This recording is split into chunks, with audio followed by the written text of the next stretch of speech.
Hello and welcome back to Final Fantasy XII. The noise you always hear is my keyboard creaking, by the way. Anyway, we're going to do some more clan hunts. We're going to be attempting to do Belito, Behemoth King, and Ixion in this video. The Seer will have its own video, for reasons you will see shortly, but let's go ahead and start with this one. There's a monster that can summon a sandstorm with the beating of its wings, or so I hear. Only determined hunters need apply.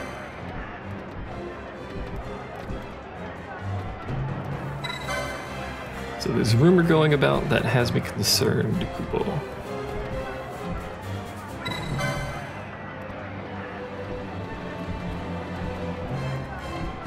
This is all very suspicious, isn't it? And the Namyansa Sensei, there are reports of a beast whipping great torrents of sand into the air.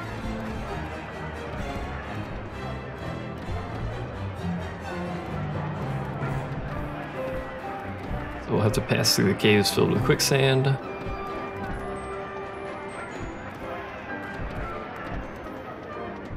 We'll give it a thorough search. Indeed, a thorough search I will give it. It mentions hunters being attacked on the field, and then we get interrupted by our friend down there.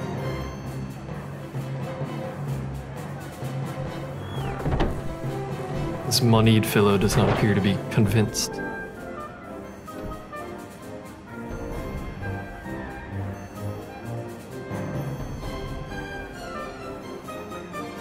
I think a fellow Benga could do such a thing.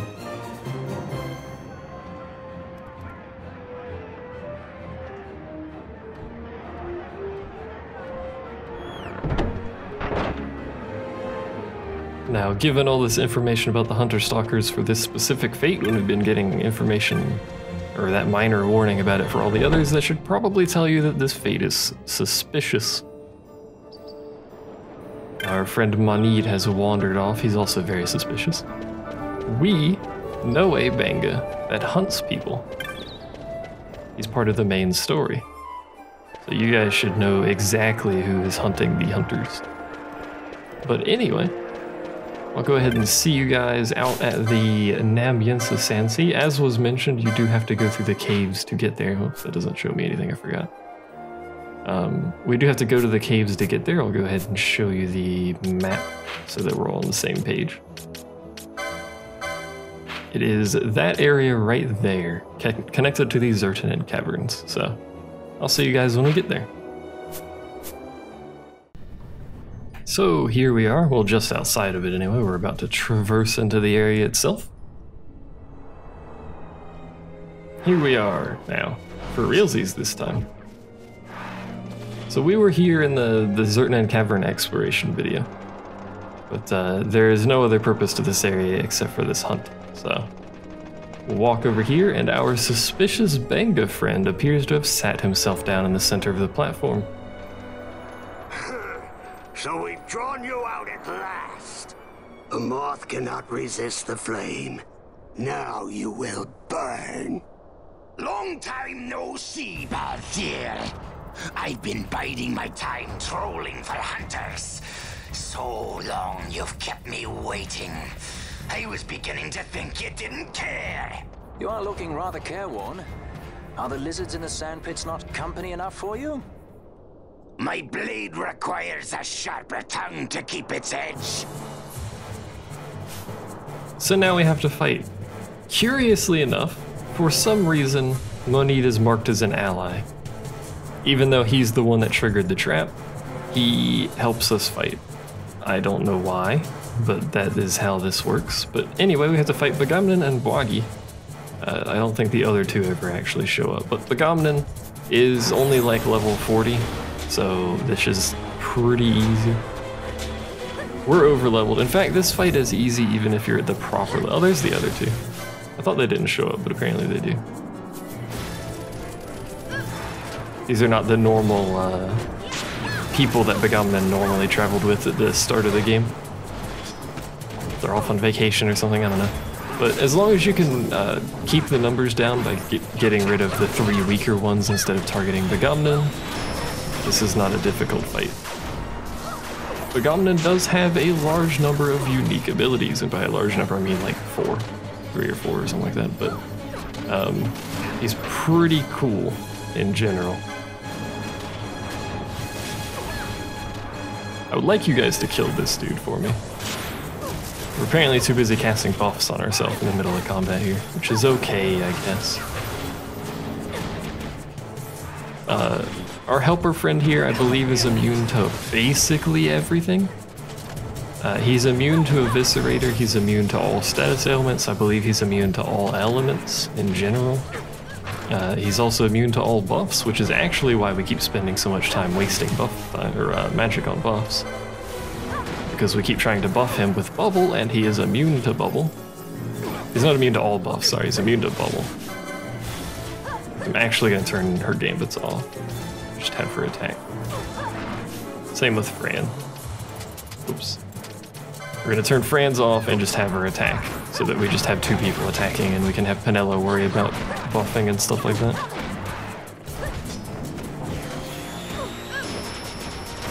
I believe he's the only person in the game that can use that animation, by the way, the Shining Ray animation. I don't think there's any other enemy in the game that does that. There you go. When he gets crit health, he gets a defense up, he gets an attack up. I think he gets attack CT 0. It doesn't really matter.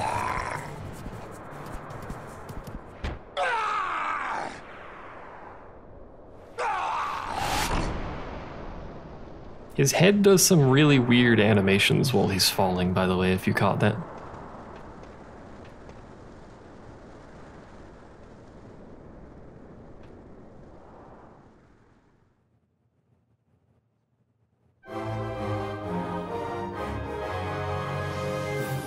There you go.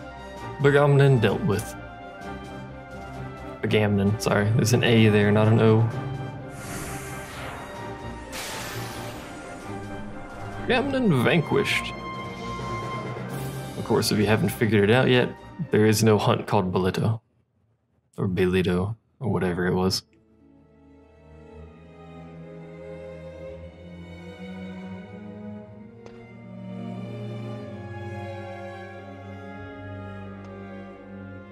What a suspicious fellow. The Belito hunt was all for show, a way to lure the hunter's stalker into the open.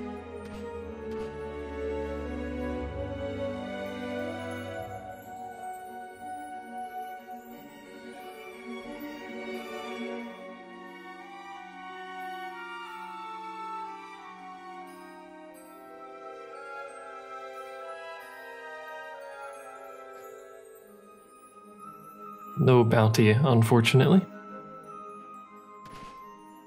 As we eyeball him until he gives us something. On a blank, gave me your bounty. Should probably be him to give it to you. But I guess it's all the same.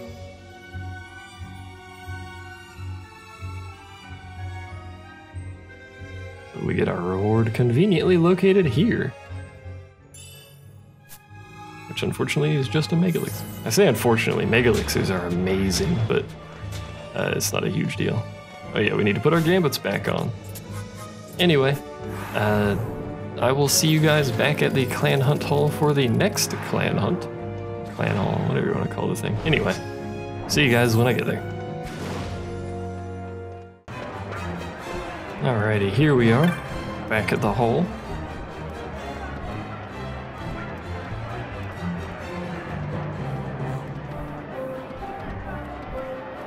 I do hope this won't give you second thoughts about continuing your work. Of course not. Let's now fight the Behemoth King, which is a rather difficult hunt, actually.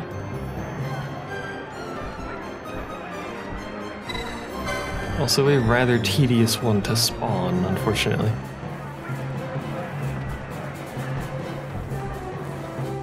Petitioner is in Lowtown, in Old Dallin's place, oddly enough. And he's back to mentioning elite marks instead of hunters being attacked. So let's go ahead and head to Lowtown. Not a far run, so I'll take you guys with me. I'd go the right way.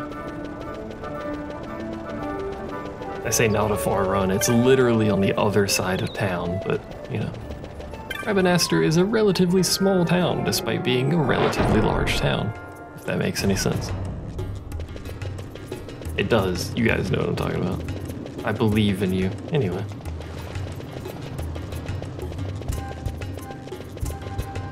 do like the Lowtown music. I don't really know why, but I do. It's very peaceful music. Anyway, back to Old Dallin's place. Been here recently for the 3 Medallions quest, but in terms of story, been a long time since we were here. That's not who I meant to talk to. I meant to talk to someone else in here. There you are. It's you.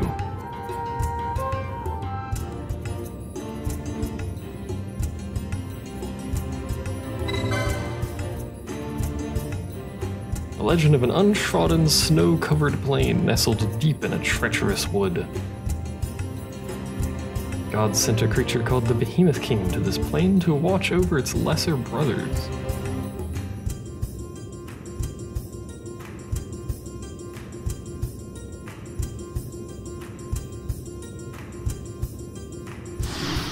We can only know how it ends if we defeat this creature. Oh. So I don't... Does it actually tell me where this hunt is? Apparently none of the hunts are going to tell me where they are now. This is just a recurring thing. Yeah, it does. So it's over there. Now I think there's a weird... this is like a really strange setup for this particular hunt. But we'll go over it once we actually get over there, because it's a wee bit of a traverse. So, see you guys when we get there.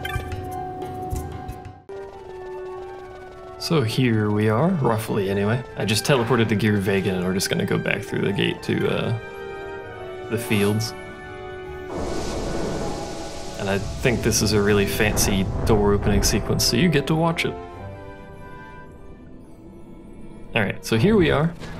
Now the way this hunt works is that all of the enemies, including respawns, must be killed in the ice field of Clearsight. In this area, which is where the hunt actually spawns, now, to reflect here, because I never did actually go back and pick that up. Sorry to whoever told me. I never forgot, I just never went and got it. It's a difference. In this area, we must defeat the Giruvegas, which is the magical glowy dragon thing that exists somewhere around here. There it is. So this area, we have to kill the Giruvegas, because he is what is limiting the Behemoth King from spawning in this zone. So once we kill him, we'll leave this area over to the ice fields at the start here. And now every enemy in this zone must be killed. I'm fairly sure this is the spawning requirement for the Behemoth King. It's a bit tedious, but this is how it is. So I'm going to save you guys the hassle and actually cut me killing these things out, because literally nothing's going to happen. These enemies are a joke for me. So we're just going to run around here, kill everything until I feel satisfied that all of the enemies are dead, and I will see you guys back. Alright, I think I have defeated all of the enemies in this zone, so if I have done this correctly, assuming I don't zone backwards, there we go. There should now be a Behemoth King in this zone. In theory, anyway. He should be over where the Giruvegan spawns, I think. Roughly over here somewhere. Oh, there's a Giruvegan. That's not at all what I wanted. This is a tedious creature to spawn. It's like, there's no way, there's no two ways around that. This is just a... I hate spawning this enemy, just because of how horrible it is. It should spawn in this zone. Zone out and zone back in. Could be some enemies still left in the last zone too, though. Because of how this game works and how much it hates me. Probably fairly likely there's enemies left. Zone back in here real quick and check again.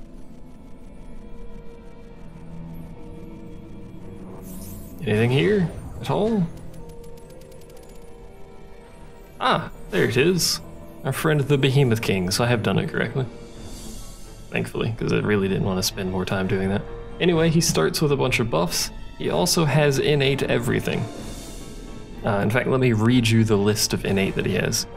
Innate safety, no knockback, ignore weather and landscape, ignore reflect, ignore evade, normal damage plus, low HP attack plus, HP attack, counter reflect damage, and a 0 MP. If his HP is less than 50%, he gets counter plus, which is just a higher chance of counter. And magic CT 0, and he also has access to greater barrier. And his normal attack causes disease, so before we do anything silly, not at all what I wanted to do, because I don't want to use the Gendarme for most stuff. In fact, I don't want to use it at all, because it's kind of a cheaty weapon. Let's give her the crossbow again, so she's not really close. Just give her those. Yeah, that's fine. Then we'll take off this and give you your sage ring, which is somewhere around here. I organized all my crap, so I keep forgetting where everything is again. So she doesn't need the Genji gloves. She needs a ribbon to make herself immune to the disease, because she's the one most likely to be hit with the normal attacks. Anyway, a decoy to cast. He hits fairly hard. This should be obvious. He is a Behemoth King. He also casts Sloga, apparently. Unfortunately, it missed. Hey. He also has extraordinarily large amounts of health. So, that's the thing. We'll be in this fight for quite a while. Because he does pretty good damage and he does reflect damage, we're going to take quite a bit of damage. He also has access to Ardor, which is a fire spell, so if you have fire absorbing equipment, you can utilize that here. Trying to keep Ash away from our party so that Sloga does not cast on multiple people. It appears to have a horrible chance to hit. He's also immune to everything, essentially. He is not weak to any element. I believe he takes half damage to every element, actually. Which is rather irritating. So really the only way to do this fight is to just slowly whittle him down with your best weapons and tank him. There's really no way around that, so we're just going to speed it up because this is basically going to be the whole fight. We're a little close to the party, so Sloga is probably going to hit them. Didn't even cast Sloga, I think, but either way. Doing it that time. There he goes. I don't think he's landed a Sloga yet, which is good. So it's been this long, we've barely whittled his health down. I don't want to put it on quad speed because there's always that chance that this will happen. And he'll start murdering our healer, which is unfortunate. There we go. His normal attack is what you most likely have to worry about. His spells, besides Ardor, aren't particularly frightening. He does have access to all level 3 magic, but Ardor is the most threatening. Unfortunately, he has made himself immune to physical damage. This is the enemy that does it. I thought it was a different hunt, but this is the guy that does it. He'll make himself immune to physical, so we're going to quickly change our gambits for Ash to... what do I want to use? Flare? Or Shock? Flare does more damage, but it has an extraordinarily long cast. So I might want to use Shock. I don't think she can use Shock. She cannot. She does have access to elemental stuff, but elemental stuff is not going to do us any good, so I think we'll just not worry about her doing anything. Is he immune to sap and poison? Yes, he is. He's immune to everything. Literally everything. Alright.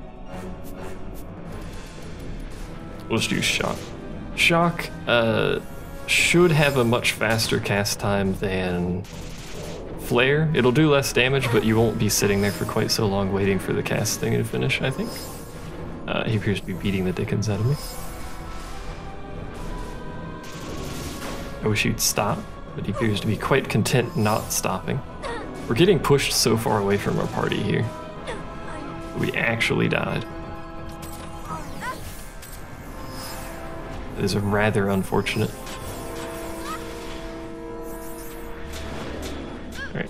Ow. Please stop. You know what? We should really actually have her with a shield. Demon shield. Well, no, because he does use some magic. Nah, it's really the physical hits that we need to worry about, so we'll just do that. And for swords, we'll take the Karkatha again.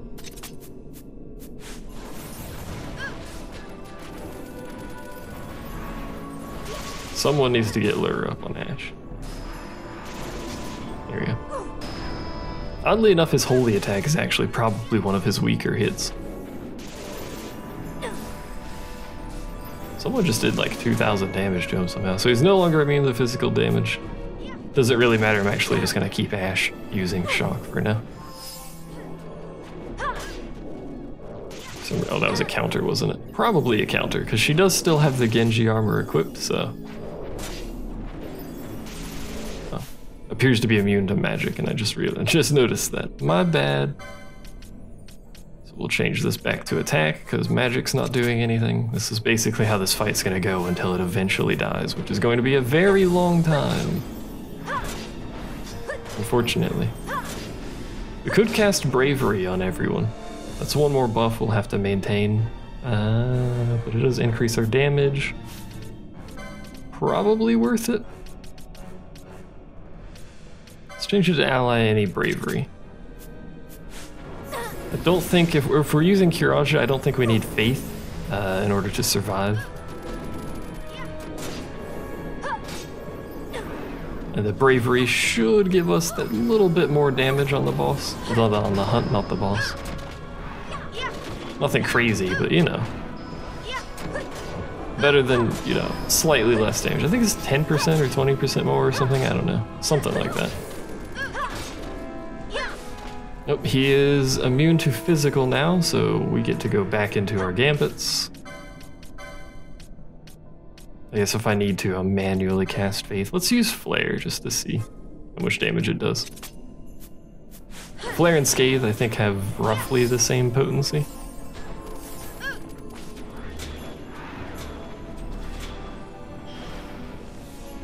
But Flare and that have roughly the same potency too. Does it take the same time to cast? No, see, we're waiting pretty long for Flare to finish. So we'll stick with Shock for now. It did 7,000, so let's see what Shock does whenever this finishes. 8,400 that time. We won't have Faith, so our damage will be slightly lower during the magic phase, but I think it's probably a good trade-off, because the only one doing magic damage is Ash. 6,400 for a Shock, but it is faster, so I'll take it. Now in the old version of the game, the old PS2 versions of the game, it is recommended to probably just use Shock in general instead of Flare or Scathe, simply because it doesn't overload the magic Q, because that is a thing on the PS2 version. This version you can cast however much magic you want, it doesn't care. Please don't do that. Wait, does it? Oh my god, the camera angle. Does ignore evade mean he also ignores shields? Because that technically counts as evade rather than a block, because the game doesn't actually have a block system. He appears to just straight up ignore shields, doesn't he? Yeah, there's really no reason to have a shield then. Why did I not think of this earlier? Right. Oops. I actually do want the Genji helm, because that plus the armor is pretty good for counters. He also has counterattacks, which is rather annoying. So he's below half health, slowly whittling down. Do you have Dispel? You don't have Dispel. Fran should have Dispel, right? She does. Let's get Dispel on this. He used Greater Barrier, I think, because he has Protect and Shell up now. Which appears to be not removable or something, because he still has it. Curious, hold on, let's do this again. Did we actually cast the spell? He's immune to it. Oh, because he's immune to magic. That's right, that's right. I'm an idiot, hello. How much damage is Ash even doing with hits? Because they're not doing much damage anymore. So Fran can dispel now. And we're gonna go back into here. I know I could just cast it manually, but, you know, I like not having to repeatedly select shock in the magic menu and just have her do it via gambits. It's a little bit easier, even though I have to change the gambits every time. Ow. Let's do quad speed. Try not to die in the process of running quad speed, I guess.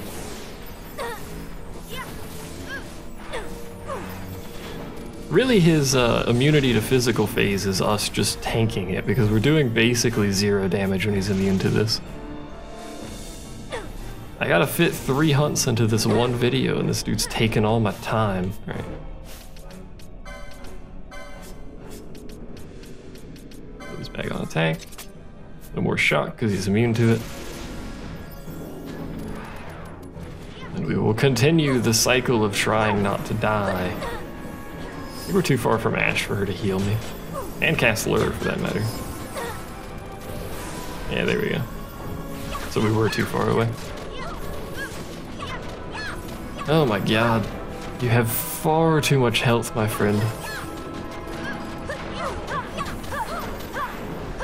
Oh, he's immune to physical again. I actually don't care to change my stuff around. Let's use Scathe for giggles. You guys have seen this before, but there you go.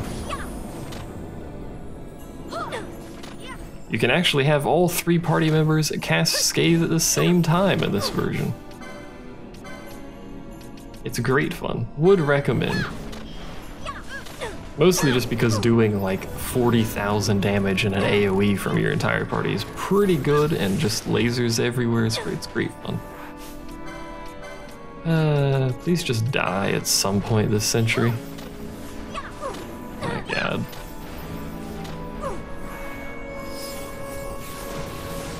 He does have magic CT0 now because he is below half health, so that is a thing to bear in mind. He should become immune to magic damage shortly here. He says.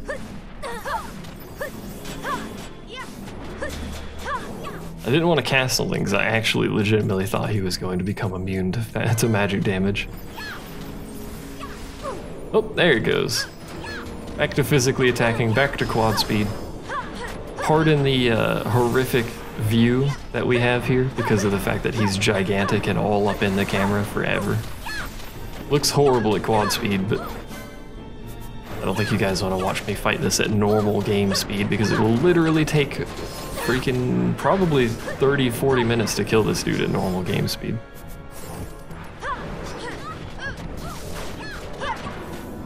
In fact, I may actually use a quickening chain on him to burn his health down some. He's no longer immune to magic, however, he is not immune to physical either. Very curious. So he's critical health now. I don't think he gets anything at crit health.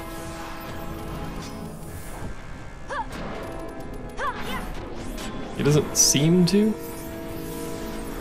Possibly a defense increase. Oh, he's immune to physical now. God dang it, man. Why you gotta do this to me? Why you gotta be like this?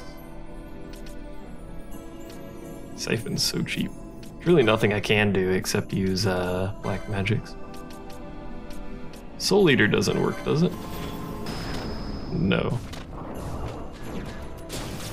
Nah, because it's physical damage. Oh well. Let's go back to casting magic, I guess. How much damage does any sort of magic or elemental magic do?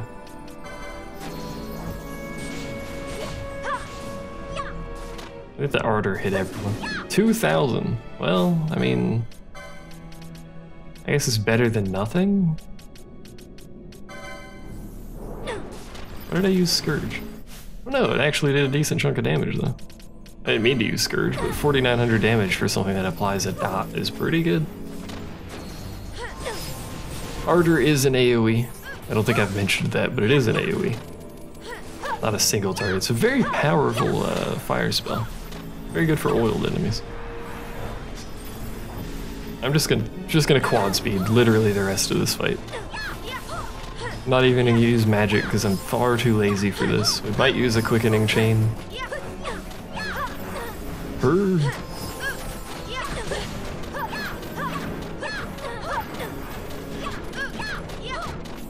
Put out as much damage as we can while he's got magic and vulnerability and not physical invulnerability. I think he's no longer immune to either. He's got a weird pattern going on now.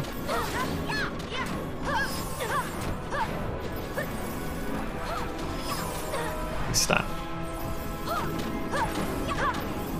Beating the dickens out of me here. Begins casting Sloga. Vanilla has been hit with slow. It doesn't really matter though. Ow. He almost killed me there with that combo actually. He's getting pretty close to dead. He's probably going to become immune to physical at some point here, right? He appears to be comboing like a lot. Which is actually pretty bad. Maybe he gets a combo increase at low level. He's no longer immune to magic. Yeah, but you were... Oh, he's immune to physical now. Okay. He just skipped an entire immunity to physical phase for some reason. He's so close to dead. We're gonna do it. It's because I don't really want to sit here and fight him for 9 hours. I should probably do this here. I don't care what it is. Blizzaga, sure. Takes half damage to everything non-elemental, and she doesn't have non-elemental, so easy choice. Put this back on Faith, even though she's gonna spend time casting Faith on everyone, it's probably worth it. Faith is a huge increase to damage.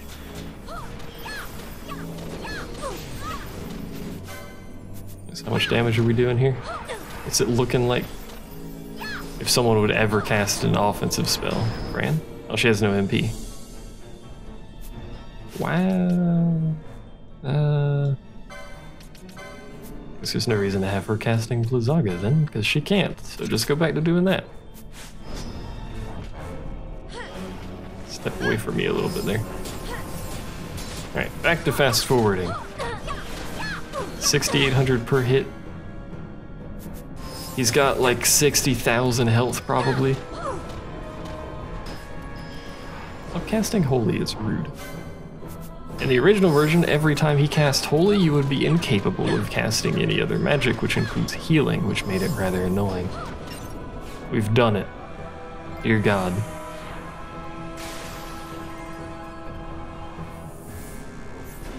That took a very long time. Just like before, I'm gonna head back to the clan hall, and I will see you guys when I get there. That hunt was very long one and tedious. Wait till we get to Yazmat. It'll be even longer and even more tedious. But anyway, thanks. See, I was gonna end the video there. I'll see you guys when we get back to the clan hall. Here we are back at the old clan hall. I feel like this video might be a little long. Oh, I forgot to talk to the dude, because he's in a different place. I forgot. I will do that before we pick up Ixion. Or before we talk to the dude for Ixion. We'll go ahead and pick Ixion up.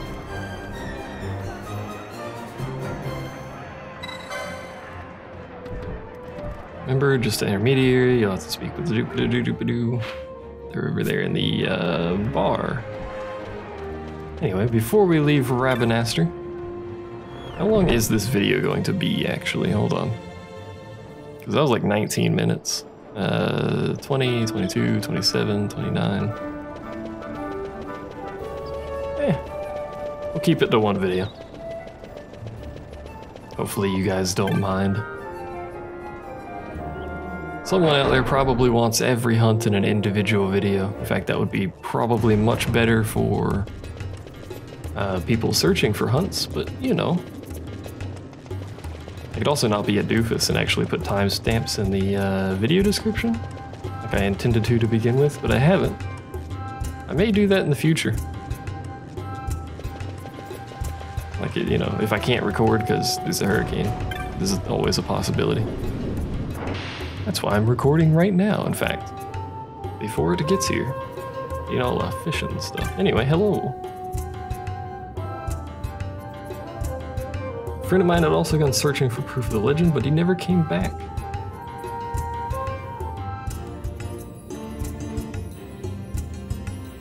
progress. Please tell me how the legend ends. I also need to stand up for something. Hold on.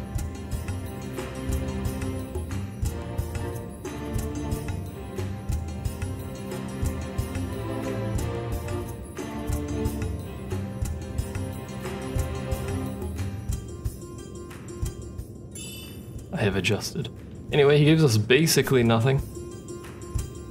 So there is that. I mean, he does say he will give you basically nothing.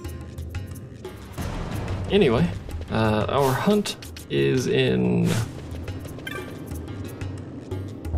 Valfenheim bar thing.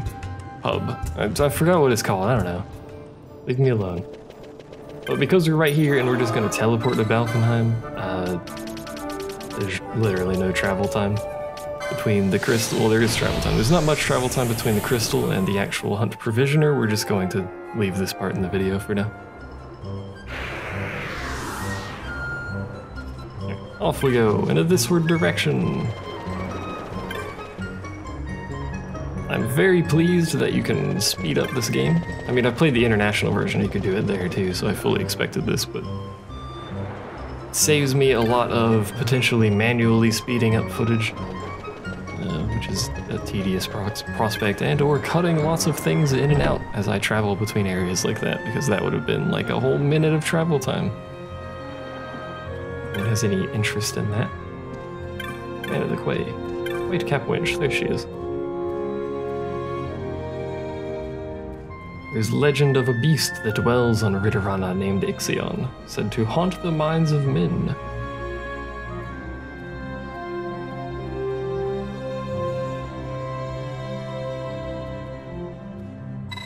I'm your man. Maybe you're just tired.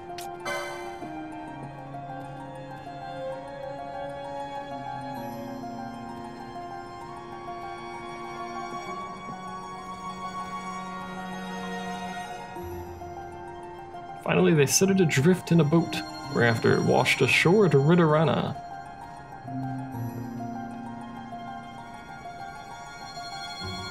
So Ixion is a frequent of the Final Fantasy series. It is a lightning elemental horse. And that is true also in this game. Its normal attacks are lightning elemental, so that is a thing to bear in mind. Now the hunt itself, she didn't really say anything besides Ridorana. The hunt itself, let's see if it shows it here. It doesn't. Yeah, I'm over here trying to make me look bad for saying there's not many hunts that do that. The hunt itself, I believe, is in the Subterra of Pharos. So I will see you guys when we get there. So here we are at the Pharos. This lift will take us down to the Subterra. The way that Ixion is spawned is that the lift coming from the first floor to any of the 3 Subterra floors, Unknown does not count as a, well, it is a Subterra floor, but it doesn't count for this. Any of the first 3 Subterra floors, there is a chance that Ixion will spawn. I do not believe it is a higher chance for lower floors. I think it's the same chance for all of them. I'm not sure. But regardless, Ixion can spawn at any point on the floor. However, if Ixion spawns in the central area, the central ring of the floor, it will have reduced health. So your best bet is to simply go from the first floor to one of the Subterra floors, kill all the enemies, and just repeat going up and down the elevator for a while until Ixion spawns. You will know Ixion has spawned if there are no enemies. Now this appears to already be the case, which is great luck if this is actually true. There appears to be no enemies here, which means Ixion has spawned. So what we do at this point is we simply wait. There's Ixion.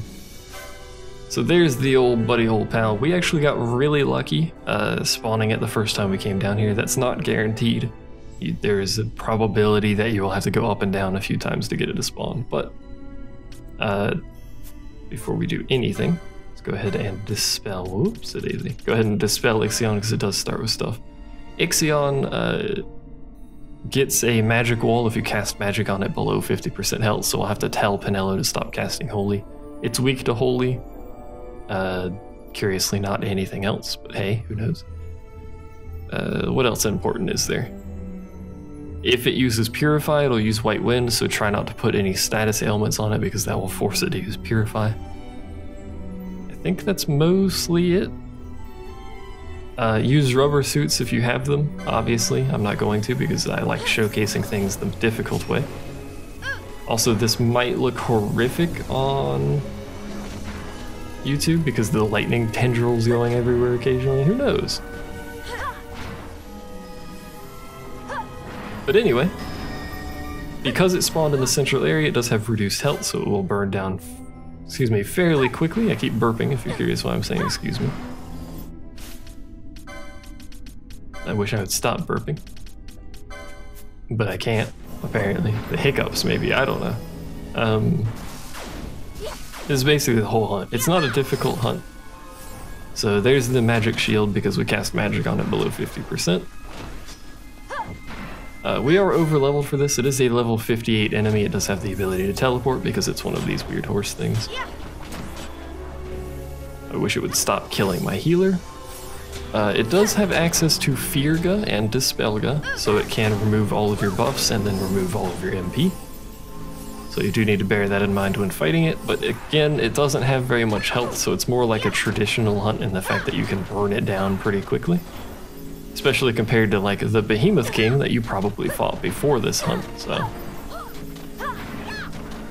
Should be dead, there we go. So Ixion has been defeated. It's a rather lackluster hunt, all things considered, compared to the hunt prior and the hunt after as well, actually. There is one more hunt, and then all that remains for hunts, besides the rare hunt side quest, is Yasmat. Yasmat? I always say Yasmat. I don't know if that's the proper pronunciation or what, but that's how I've always pronounced it, so that is probably how I will continue pronouncing it. But anyway, let's go ahead and head back to Balfenheim. I should probably cut this part out, but, you know, I'm apparently not going to. Hope you guys are enjoying the videos. I do like this game, in case you can't tell by the sheer fact that I've recorded about 90 trillion videos of it, but I hope you guys are enjoying the videos. I hope the videos help people too. People looking for specific things. I should have a video for everything on the channel at some point. I'll have a video for the bizarre stuff. I'll have a video for rare hunts once we get to that side quest. We have exploration videos, we have the story videos. Should have videos for everything. RNG manipulation videos, I'll have those as well. But anyway.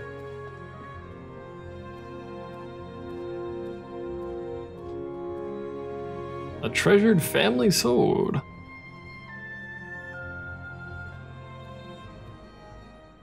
There you go, we get to Ragnarok for completion of this.